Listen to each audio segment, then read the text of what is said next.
como definición, obviamente viene de una palabra griega, que es polis, que significa ciudad, y el verbo es un verbo que no importa, no se lo voy a decir en griego porque hablo muy bien el griego, pero no lo quiero...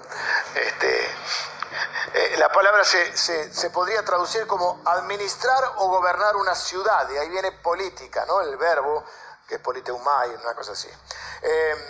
Pero lo que llegó a significar este término entonces es el arte o la ciencia de gobernar o administrar una ciudad, un pueblo o un estado.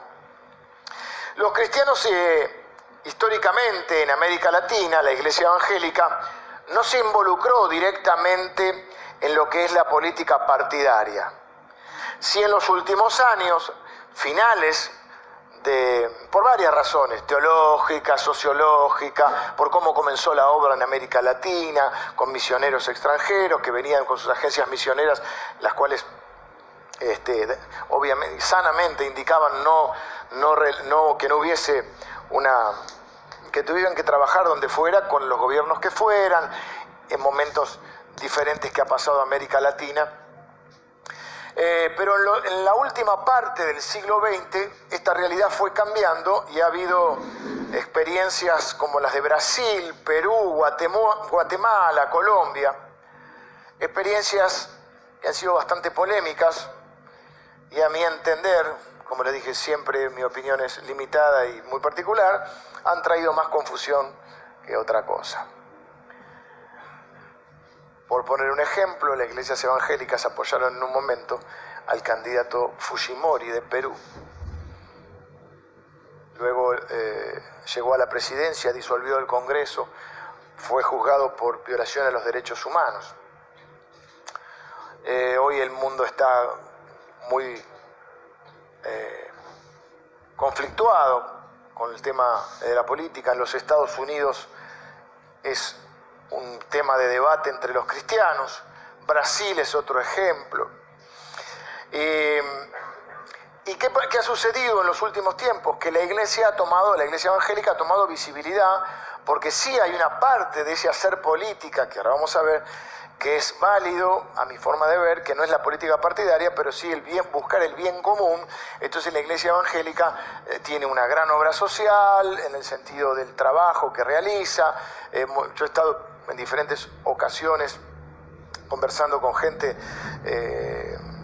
incluso funcionarios que trabajan en áreas como estas. Nosotros hemos servido, esta iglesia tiene 70 años y ha servido en esta ciudad, y han pasado gobiernos de facto, gobiernos de un color político y de otro, y nosotros servimos a la comunidad.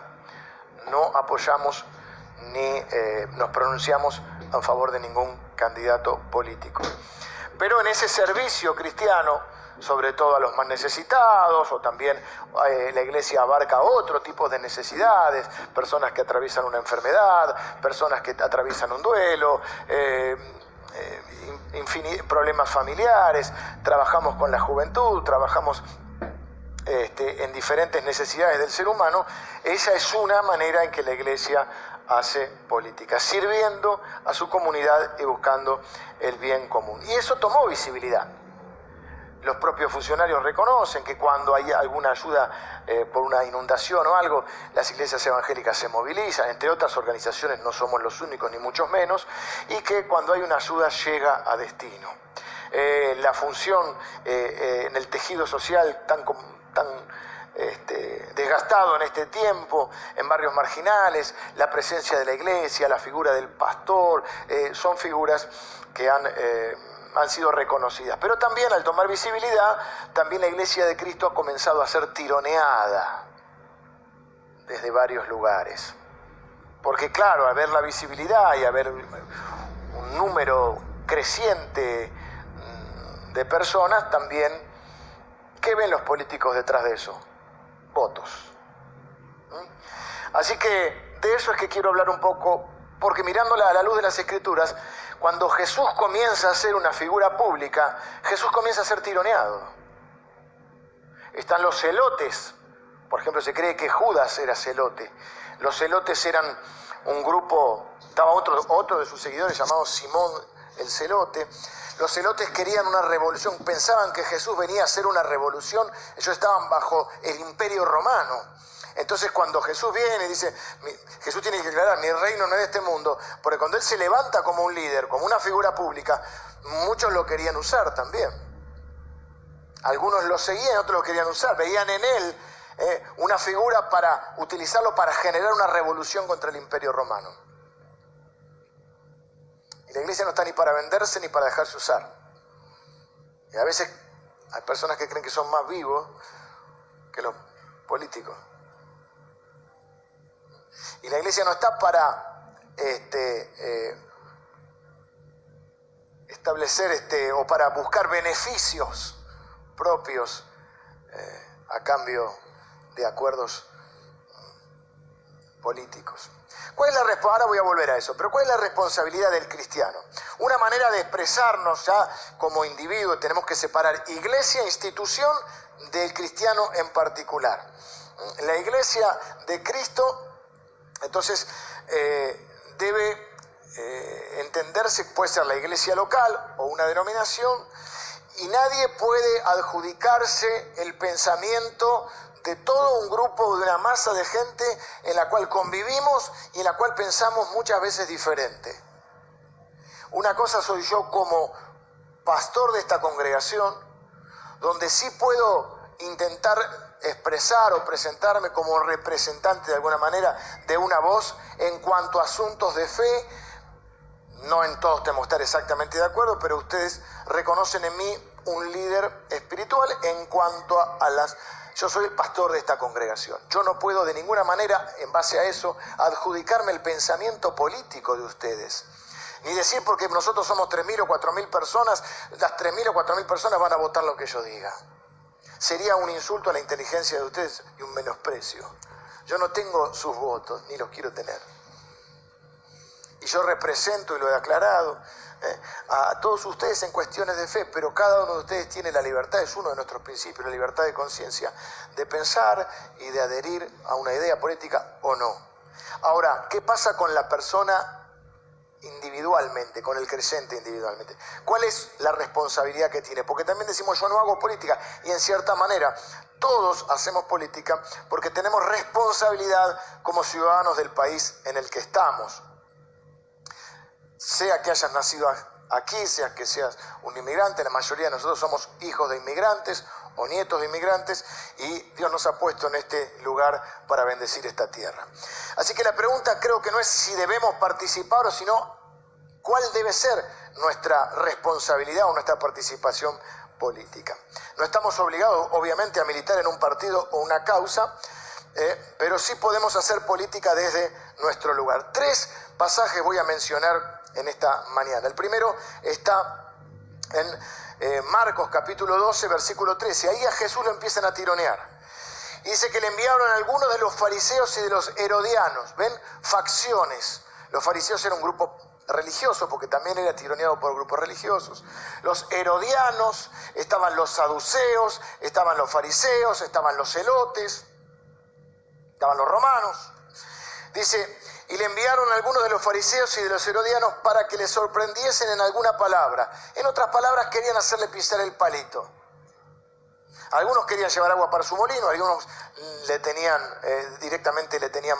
Decía de ellos, les dijo, ¿por qué me tentáis?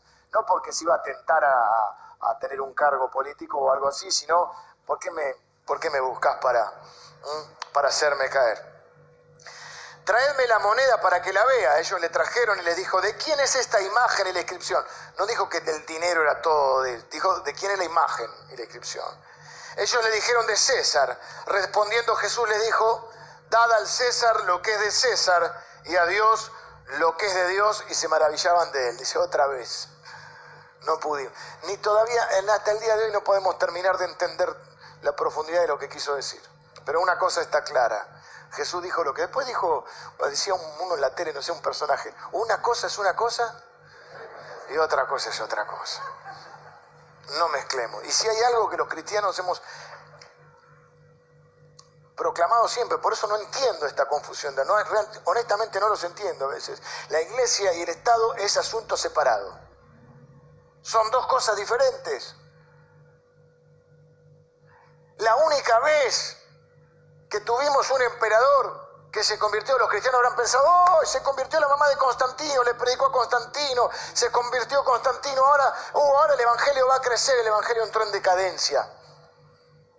Claro, ¿saben cuándo fue la época y los momentos en la historia que más ha crecido el evangelio? Cuando ha sido perseguido. Porque ahí hay una conversión genuina.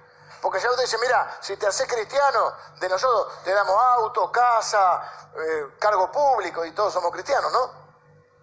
Pero si vos te dices, sos cristiano, te vamos a meter en la cárcel. Bueno, che, no sean tan fanáticos. Cristiano, bueno, más o menos. Me cae bien Jesús.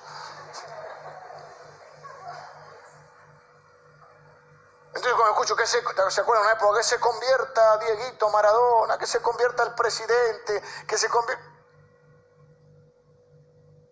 Es mirar la historia. Las experiencias de cuando se mezcla religión y gobierno han sido nefastas. Oriente, Constantino, miren uno de los nuestros, porque para no estar solamente de los demás. Hace poquito hablamos de la Reforma. Soy un admirador de los hombres de la Reforma. Pero cuando Juan Calvino, en Ginebra, quiso imponer por la fuerza un sistema, terminó llamado, para algunos acusó el dictador Calvino. Hemos tenido también experiencias negativas. No es que... Como siempre, mira, nosotros pensamos esto, nosotros somos los buenos, todos los que no piensan como nosotros son los malos. El apóstol Pablo, en Romanos capítulo 13, versículo 1 al 7, nos va a decir que tenemos que respetar a todas las autoridades. Y va a decir algo más polémico todavía, que las autoridades que están son puestas